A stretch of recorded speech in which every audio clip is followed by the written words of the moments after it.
the Left Foot, Right Foot podcast. This is a podcast about success, failures, and lessons learned.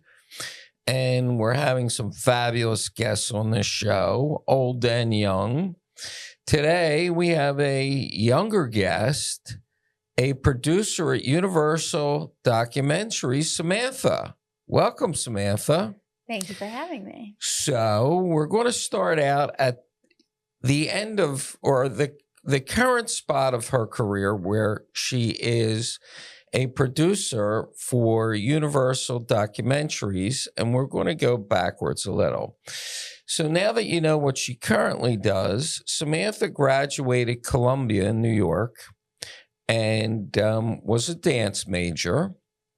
And after that, she had a very, very cool job experience at Electric Lady Records, which is the original record label of Jimi Hendrix.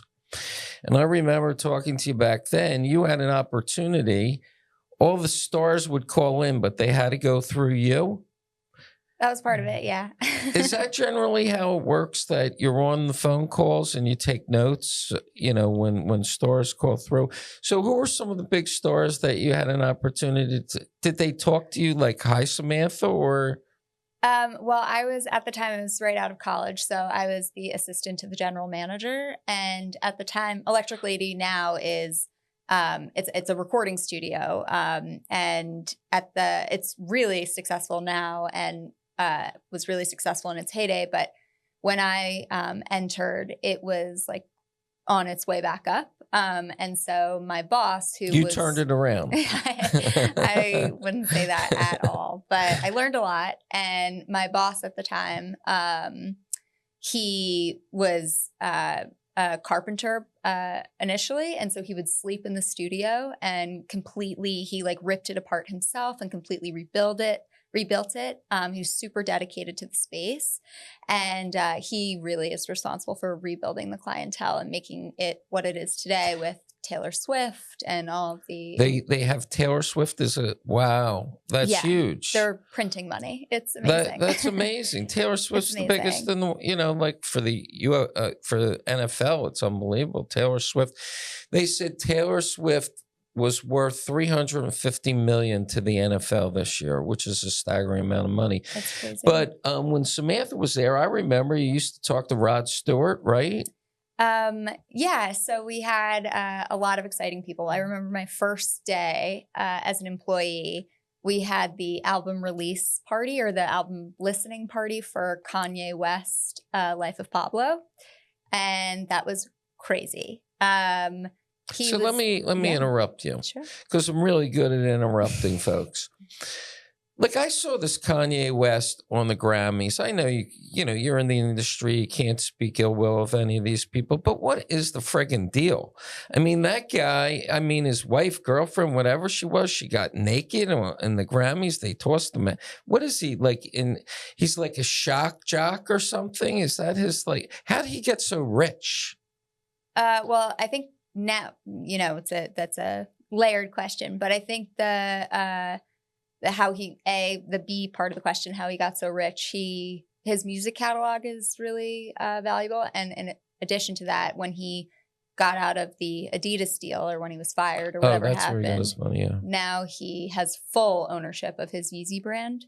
And they say he's like a 2-point-something billionaire. Yeah, now. I saw that. He's a billionaire again. He was down to $400 million. I don't know how he lived on that, but now he's back in the billions. But he's just a complete. This is my opinion, not yours. For me, my generation, he's a weirdo. He's a strange cat.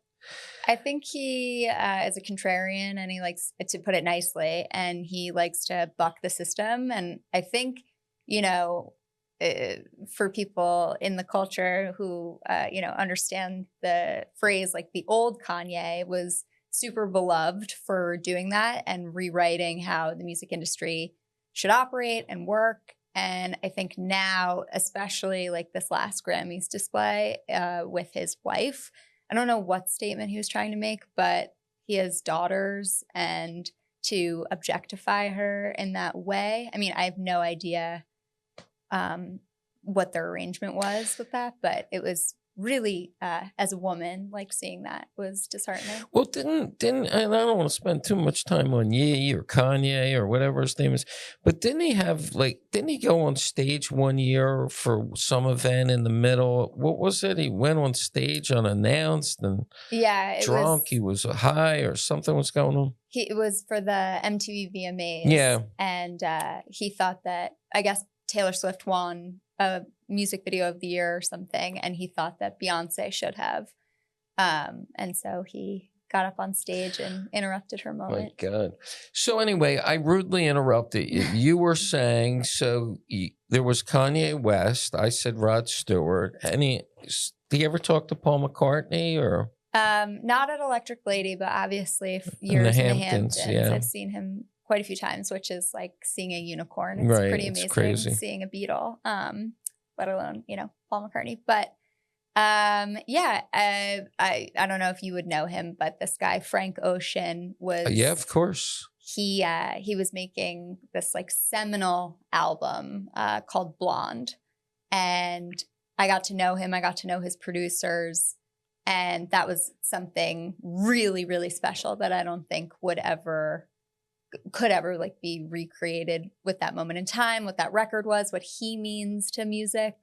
I just felt really lucky to be So there. where you actually worked, was that the recording studio? You could see them record? Yeah, they had And all those buttons there, I mean, it's insane. Does every button mean something? It's like a plane, with all the Yeah. buttons? Yeah, it's incredible. They have like sound engineers who know how to Right. like operate all of that. And Like our sound engineer, exactly. Cole. Yeah. But no, I mean, it's a lot of tech, a lot of artistry, a lot of creativity, special place.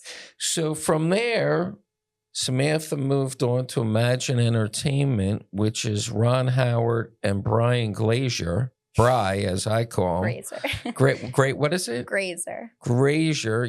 Ron Howard is the Happy Days, right? Yep. And Brian is just a mega, mega guy in Hollywood forever. And you did documentaries there? Yes.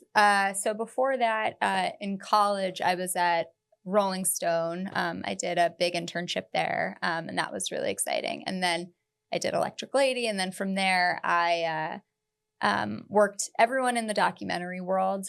Most of the doc world is in New York City. It's starting to change a little bit, the landscape, but if you're in docs, you're in New York, and a lot of doc people cut their teeth at a company called Radical Media. They're amazing in terms of like their mark on the doc world. And so I worked for a guy named Justin Wilkes there, and right up until the end of my 1 year with him, he had been at the company for 18 years, and he, I guess, wanted to change and shake things up a little bit. And he got poached by Ron Howard and Brian Grazer, who had just bought themselves out of their Universal deal.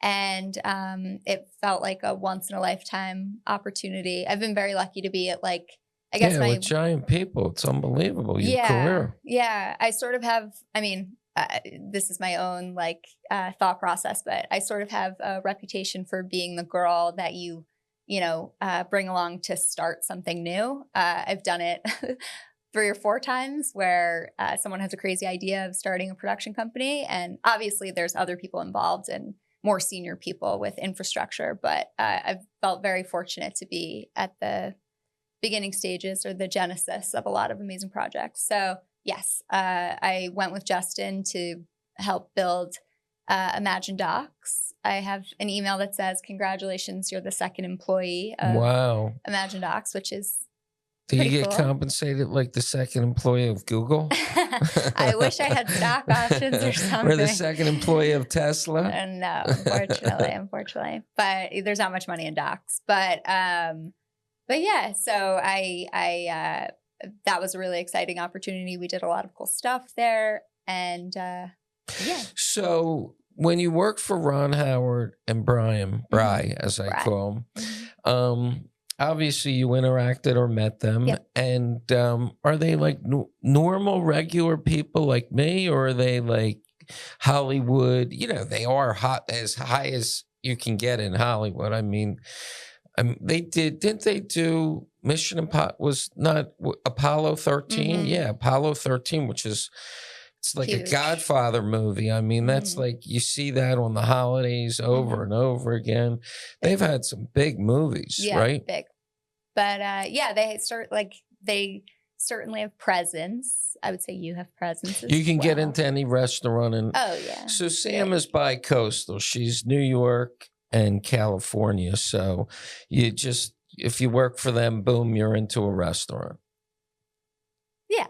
right? Well, yeah. if you- Can they help me out in Boca Raton? I mean, I'm having a tough time down here in Boca. I think you're doing just fine. So anyway, so after that, you went to work, and you're now at Universal, Yes. and she's done some really cool documentaries at Universal. I went to one last summer. It was so cool with Carlos Santana. Yes. That was actually so when I left Imagine, I started working for a director named Rudy Valdez. And we worked on the Carlos Santana biopic together, which was a crazy process. It was filming during COVID in the Vegas desert, and it was just like 4 of us. And You, Carlos Santana, and Rudy, the director, and like 1 or 2 other producers. Wow. Yeah. And, camera people and audio and stuff. But yeah, it was a surreal experience being in Vegas for like 2 COVID. weeks and COVID. It was like the first opportunity to get out that I had. Did anybody get COVID? Not on that set. No. That was like they were testing every day. We spent like so much money on COVID testing. It's crazy. Yeah, it wasn't like now you can buy it for $9 at the CVS. Yeah, you had to hire like a person. So I remember that documentary. It was in Vegas, Hawaii, and LA. Was that it? Northern California. Oh, yeah. Northern California. So you had to travel around. Yep. Is that documentary out now? It is not. I don't know that it ever found distribution. Right. But Is that common in your industry? it is. It can be depending on how you like market a film or how you finance it. So explain the money to us. Sure. How does that work? Typically what the typical path I would say nowadays is you develop a project, meaning like you have a seed of an idea. The best documentaries, you get access to your subjects. Hopefully it's exclusive access because that makes it even better. Does the person have to be alive, or can they be dead? It's better if they're alive because then they can help you market the film. And it's just like less sad. So Liza Minnelli, who's now like kind of in a wheelchair cripple, Sure. Is that like it wouldn't work for it to do? I think obviously she's lived an incredible life, and not to devalue her. No, of course all, not. We're just talking conversation. Yeah, I think that's that would be an incredible story. I think, but I think it might be a tougher sell than say a Tom Brady or like someone you want to see. It just makes for a better story if they're at their peak in life and they're what's next. You know who would be cool? Nikki Glazier, because she's an overnight success that's been at it for 20 years. Yeah. So the story could be how I became an overnight success, but it took 20 years to do it. Yeah, she's on fire. She's on fire, but I mean, 20 years she struggled, and then boom. Yeah. They say there are no overnight successes. Like you blow up, but you've been doing it for so long. Right. So who else have you done that's fun? So I've worked on the David Letterman project for Netflix. Right. That was David Letterman had a talk show. Mm-hmm. I think it's still going. Yeah. What was that called? My Next Guest Needs No Introduction. Right. And you met Barack Obama. Yes, I did. And what were some of the other cool guests? I don't, particularly David Letterman. I can't understand that look he has going on with that beard and stuff. I mean, I think it's like a big middle finger to his like years in corporate and being on cable television, which I'm sure that could drive a person crazy. So he's awesome. Barack Obama was on that, President Barack Obama. And what was that like? Meeting him or Yeah. just having him be Meeting him. very cool. I mean, whatever side of the aisle you're on. Not politics. We don't talk politics. I mean, talk about presence. Like when he comes in a room, he's like, Mr. he's cool. Yeah. Very he's like Joe Cool. very cool, but like stately and you're pulled in. You want to listen to him. You Wow. know? And you what see a him life. I mean, Did you see him smoke cigarettes? They say he's a chain smoker. no, I didn't see that. Yeah, that would No. be crazy if he, Yeah. because he kept that out of the public. You never knew that occurred. So go ahead. Who else was on that David Letterman show? Howard Stern, Tina. Wow, Yeah. Howard Stern, Tina Fey, who's a personal hero of mine. Tina Fey, unbelievable. Yeah. These are and big Malala stuff. Yousafzai. Yeah. Who's really inspirational. Who else? So Howard Yeah. Stern, at what point, the beginning part of his career, he was like this wild, crazy guy. Now he's different. What part of his career did you catch him in? Was he where he's lauded for his in-depth interviews? right? He's like everyone divulges everything. They spill their guts to him because As he's good as I am? Yes. Not as good, I should say. But he's like an amazing interviewer. He like makes people feel, he disarms them. He makes them feel right at home. Well, I wonder what he's like one-on-one when he doesn't have that gal with him. Robin? She's great. She's great too. And they play off each other, and it's really cool, the two of them. Yeah. When was he alone when he was with David Letterman? Yeah. It was the two of them, but yeah, she wasn't with him. So is he different without her? I mean, she kind of is his yin and yang. I mean, she's great. I mean, I think the dynamic was different because he was the subject. He was the one being Right. interviewed. And the thing about that show, what's interesting is it's in front of an audience. So it's not like on the Howard Stern show. It's like you're in the studio, it's intimate, it's cozy. You can like let your guard down a little bit. My next guest was like more formal in a way. So different setting. And so David Letterman's doing that now on a different channel, or he's working with a different production company. right. All right. So what's up now? What are we working on now? Anything you can discuss? Or so you did the basketball gal, the WNBA. Yeah, Maya Moore. Maya Moore. So Maya Moore, why don't you tell the audience about Maya Moore? That was a great documentary I saw. So with Rudy, the director I worked for, we did a project for ESPN featuring Maya Moore, who is like arguably the, LeBron James or Michael Jordan of women's basketball. And at the height of her career, she decides to leave the WNBA to pursue criminal justice reform. And we find out specifically it's because she's fallen in love with someone from her past who happens to be a wrongfully incarcerated person. And so she leaves the WNBA at the height of her career and pursues justice for him. And spoiler alert, they end up getting him out and getting his sentence like erased. And is he out of jail still? Yep. I mean, he hasn't gotten in trouble again? No. And they're married or no? They are, yeah. Oh, they're married. I think they have a child too. Wow. Yeah. And so will you do a sequel? Like a follow-up? Where they are now in their life? I mean, maybe we'll see like where they are in their criminal justice. Maybe you could put journey. a group of where you are in your life together in one film. That would be cool, right? Yeah, I mean, I get a never piece say of never. that. I get a piece of that, right? You should go into docs. You have all I these don't think I ideas. could because your business, from what I've seen, is just so painfully slow. How many sets and how many, I'm a consumer, so I watch it on TV and it goes fast. But you could spend an entire day to get 5 minutes? Yeah.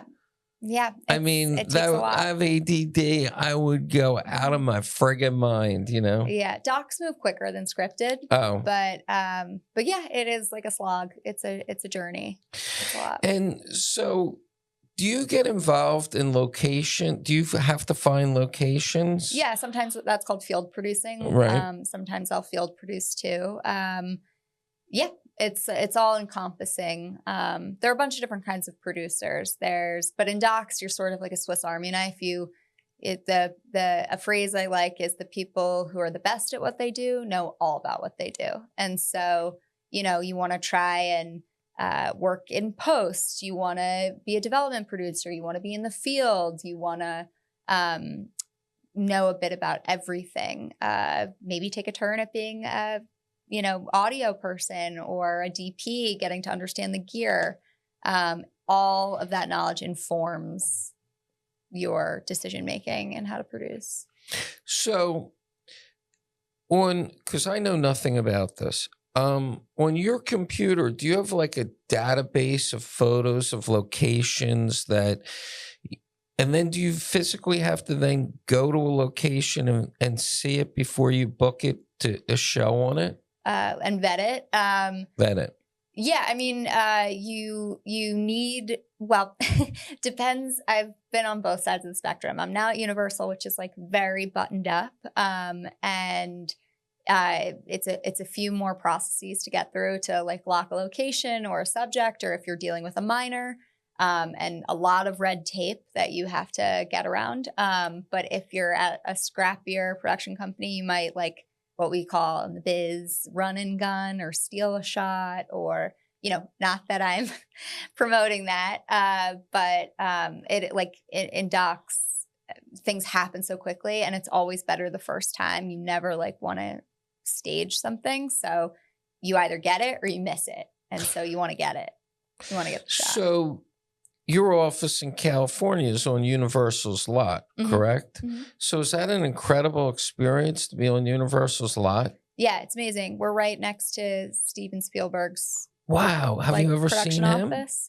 I haven't seen him on the lot, no. Like, do you have your own golf cart with your name on it? It doesn't have my name on it, but I have access to golf carts to like, at lunchtime, you'll go to the Jaws set, or you'll go through like that is so cool. The trolley or the train. Well, I'm a big Entourage fan, and that was Universal's lot, right? I guess. Was it? I'm not sure. I know Paramount. Maybe it was Paramount. Yeah, HBO. I don't know the difference, but it's the same scene with the golf cart, Ari Gold driving around, and exactly. So the Alec Baldwin thing. Mm-hmm.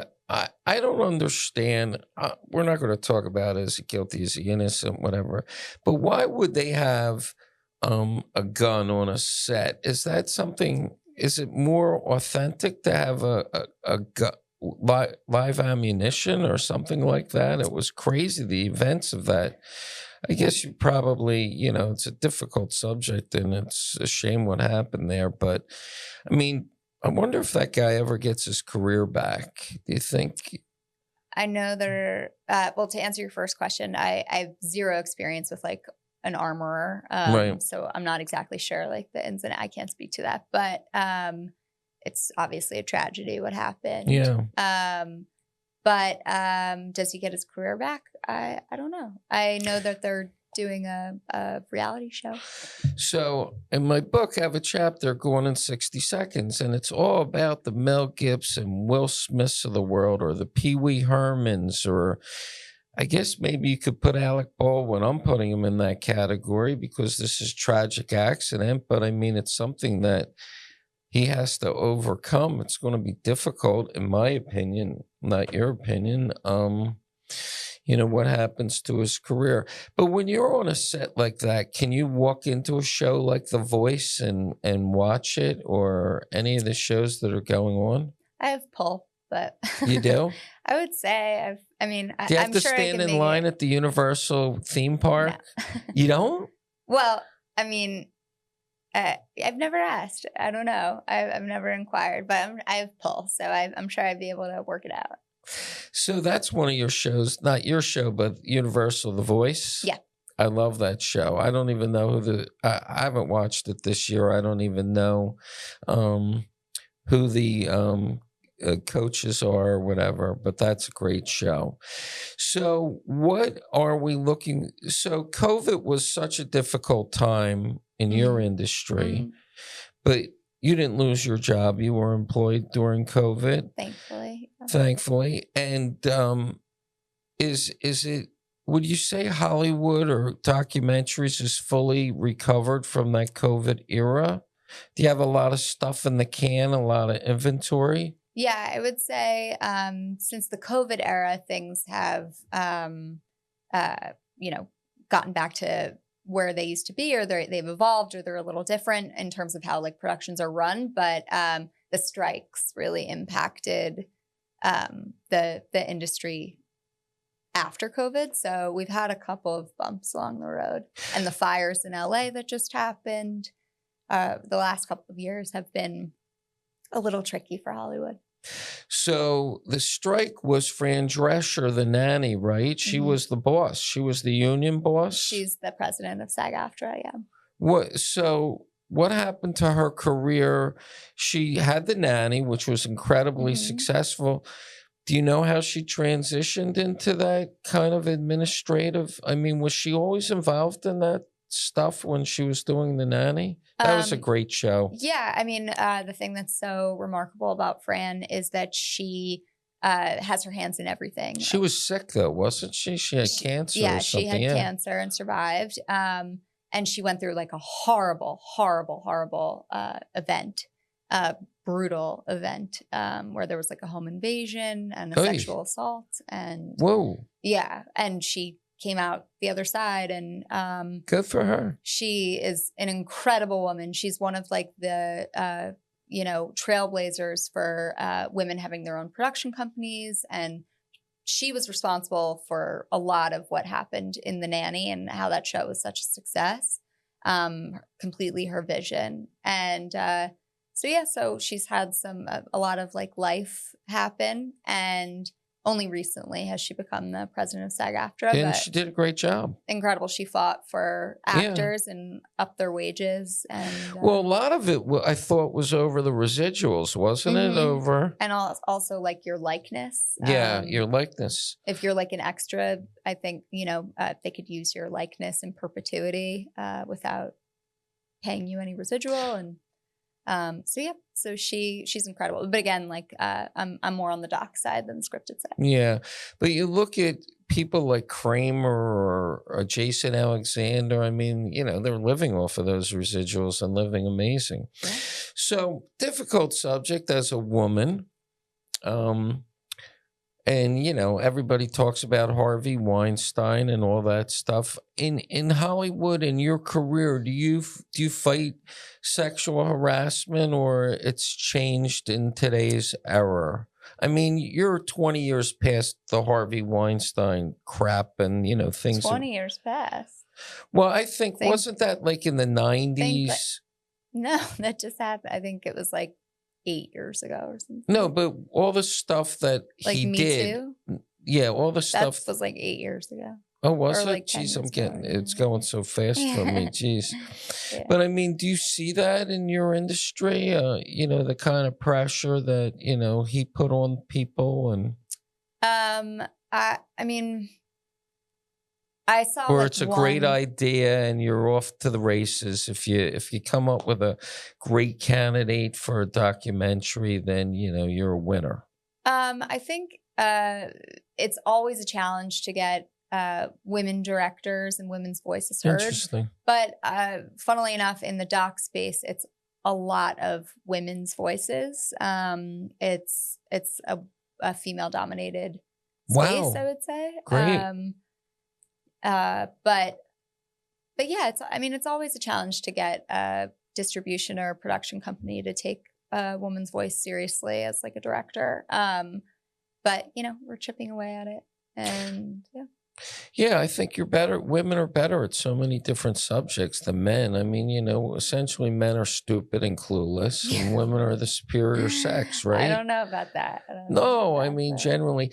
So my book is about, I'm going to put you on the spot, success, failure, and lessons learned. That's upside down. Well, that's a lesson I just learned. Put it right side up. Success, failure, obviously the success is you're incredible. You've had this incredible career. There are so many people that graduate these Ivy League schools and do nothing with their career, and you've transitioned through so many different phases. It's a great story, and I'm so happy that you're my guest today. How about failures? Nobody likes to talk about failures. What would you Yeah. say some of the for kids Yeah. today that are 20, 18, 20, 22, coming out of college, bright-eyed and bushy-tailed, Yeah. help them to avoid some failures? What would you tell them today? What are some of the failures? Yeah, I would say some of my failures were I held a lot of like assistant positions, and I was so consumed before where I am now, but I was so consumed with like pleasing my boss. Um, they say if you make an excellent assistant, you're like not gonna ascend very high, because why would they ever want to replace you if you are like invaluable to them in that way? Obviously, like you want to do a good job, but I was more concerned about pleasing my like boss's needs and wants and desires versus like actually thinking about what I wanted and where I saw and what interested me. So I would say like no regrets, and it's all stuff that you learn, but I wish I had spent more time investing in what I wanted to do, what interests me, and pursuing that versus like the feeling of just wanting to get validation or feel good at my job. But that's a fine line because Yeah. you have to you want to ascend, and in order to ascend, you have to do a good job. But you're Yeah. saying you then become invaluable, not replaceable, Right. and you don't move up the ladder. Right. So, what are the lessons learned? That the failures and the lessons learned are Yeah. the same. You're They go saying. hand in hand. Well, I would say more specifically, a lesson learned is a great piece of advice I once got is if you don't want your boss's job, you're in the wrong place.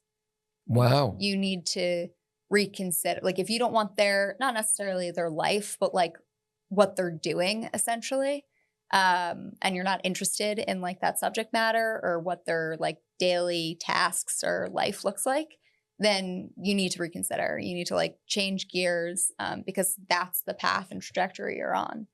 So I would say like that's definitely a lesson learned to see where you are. That's so interesting. So, last question, and our show went so fast today. It's just so unbelievable. You're a great guest, and but so I do business, and I'm just so curious what you think is happening with cable TV and streaming, Mhm. and where's this all go? The kids today, you walk around with these phones. I'm a dinosaur. These phones are, to me, I can't even work my phone. But where's everything go? Are you going to have? Do you have a TV in your house, Yeah, like we do. cable TV, that you get all the channels? We have cable now, but only because my brother hooked it up. It's not something like that we pursued. It's Right, great for like sporting events and right. He stuff. wants it for sports, I guess. Yeah. Yeah, but yeah, it's not something I would have like honestly pursued all of the streamers out there. But where is it going? I think we've had a major course correction in terms of all the streamers. Like 5 years ago, you were inundated with like Paramount Plus, Disney Plus, all the stuff. And now you see it's getting consolidated, which has been tough on our industry because it's like, where do you sell? If you have less outlets to sell to, people have less Interesting. money. But besides that pressure, as a consumer, it's nicer to have fewer options. It's like Yeah. the burden of choice, right? Or the paradox of choice. And so in terms of cable, I think both will exist for a long time. But, with phones now, it's like you have a TV in your Yeah. pocket. It's unbelievable. It's like, yeah. I mean, for me, I love the content. Hmm. Because I'm always searching for something. I really don't drink anymore. And, so I'm sitting at home. I don't want to go to a bar, and I'm flicking around, and, the content's great. Yeah. There's so many different choices now. Yeah. Yeah. Well, anyway, Samantha, this was a great show. Thank you so much for coming. Our audience loves the subject. I mean, it's just such a popular subject, and to hear the inner workings of these documentaries is great. And I guess it's always difficult to come up with new ideas. So if our audience can come up with Yeah. any ideas or anybody to, Let me know. let us know, Yeah. who she can do a documentary on. Yeah. So the criteria is they have to be generally alive and physically great. able to contribute to the documentary. Yep. All right, great. Well, folks, thank you so much for coming today. Left Foot, Right Foot podcast. Tune in next week for another exciting show. Have a great day.